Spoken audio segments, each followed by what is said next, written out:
All right, today we're going to tackle a really deep question, one that sits right at the heart of AI, and really at the limits of what anything, a person or a machine, can ever hope to know. So let's just start right there. Think about it. Can a machine, something built on pure, cold logic, ever get a complete picture of reality? Could it prove every single true thing there is to prove? It's a massive question. And you know, the clue to an answer might just be hiding in a mathematical proof that's almost 100 years old.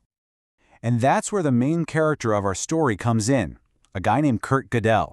What he figured out back in the 1930s was like a bombshell dropped on the world of mathematics. And honestly, we're still feeling the shockwaves today, especially in the debate over what AI can ultimately do. So what did Gödel actually prove?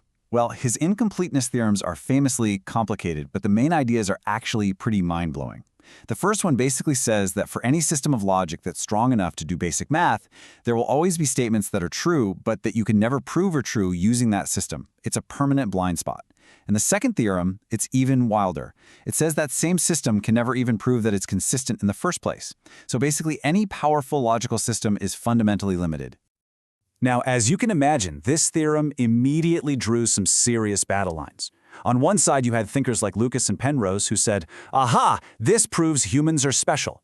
Their argument was, look, we can see that Gödel's unprovable sentence is true, so our minds must be doing something more than just formal logic. But then, on the other side, you had AI pioneers like Minsky and Putnam, who clapped back, saying, hold on, human thinking is messy and inconsistent too. They argued that AI isn't the only one with these limits. We all have them. And for decades, that's kind of where the debate was stuck. But what if we've been looking at this all wrong? What if Gödel's theorem isn't some one-off magic trick that only applies to math? What if it's just one symptom of a much, much deeper principle at work in the universe? And what's so fascinating is that this isn't the only place we see this idea. Decades before Gödel, a mathematician named George Cantor used a similar trick called diagonalization to prove you could never, ever make a complete list of all the numbers between 0 and 1. Then Gödel comes along and uses it to show you can't prove all true statements. And then, a few years after that, Alan Turing uses the exact same underlying idea to prove you can't make a computer program that can tell you if any other program will finish or just run forever. It's like finding the same secret blueprint behind three completely different world-changing discoveries. So what is this secret blueprint? What's the common thread? It all comes down to one core concept, self-reference. The whole system breaks. The paradox appears the moment a system tries to talk about itself. It's when a statement makes a claim about its own provability, and that is where things get really weird and really profound. But how in the world do you get math to talk about itself? I mean, that sounds impossible. Well, this was Gödel's true stroke of genius. He created this brilliant coding system called Gödel numbering. He gave every single mathematical symbol a unique number. That means every formula just becomes one giant unique number, and every proof, which is just a series of formulas, also becomes its own unique number. And just like that, statements about logic could now be translated into statements of arithmetic. This let him write a mathematical sentence that, when you decode it, literally says, "This statement cannot be proven." It's a perfect, inescapable logical loop. Okay, so that's the how. It's an incredible intellectual trick. But it just brings up a much deeper question, right? Why? Why does this act of a system looking at itself, this self-reference, create such a fundamental, unbreakable wall? The answer, it seems, lies in this deep tension, this conflict between the finite tools we have and the infinite universe we're trying to use them on. To really get this, you have to understand there are two different ways of thinking about infinity. First, you can see it as a process, like counting. 1, 2, 3. It's a journey that just never ends. It's always unfolding. But you can also think of infinity as a finished state, like the idea of the set of all numbers as one single complete object that already exists. One is a journey, the other is a destination. And that, right there, is the heart of it. Self-reference is the paradox, the crack that appears in reality when we try to take that infinite unfolding process and cram it into a finite, completed state. It's the logical short circuit that happens when our neat little systems try to capture something that is, by its very nature, uncapturable. I mean, think about how we reason, how computers work.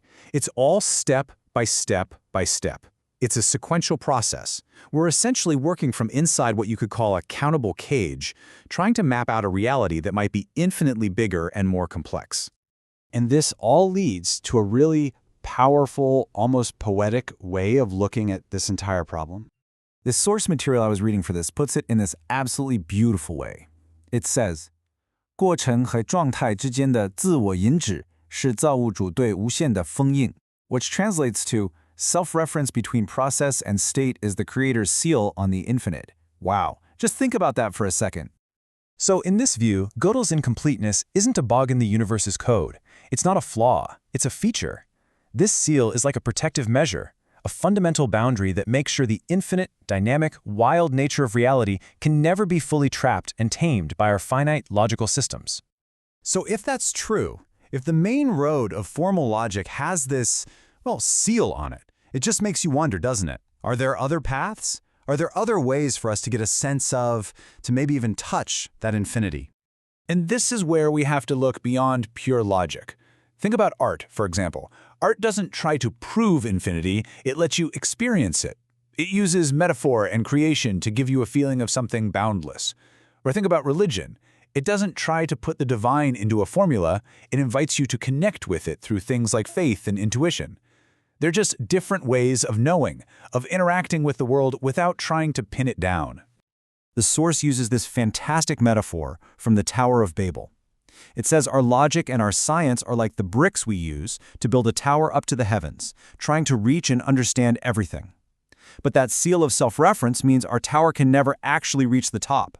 We can climb it, and from up there we can glimpse the glory of the infinite, but we can never ever build it high enough to capture it. So at the end of the day, Gödel didn't prove that knowledge is impossible. He just showed us that one of our best tools, formal logic, has a boundary.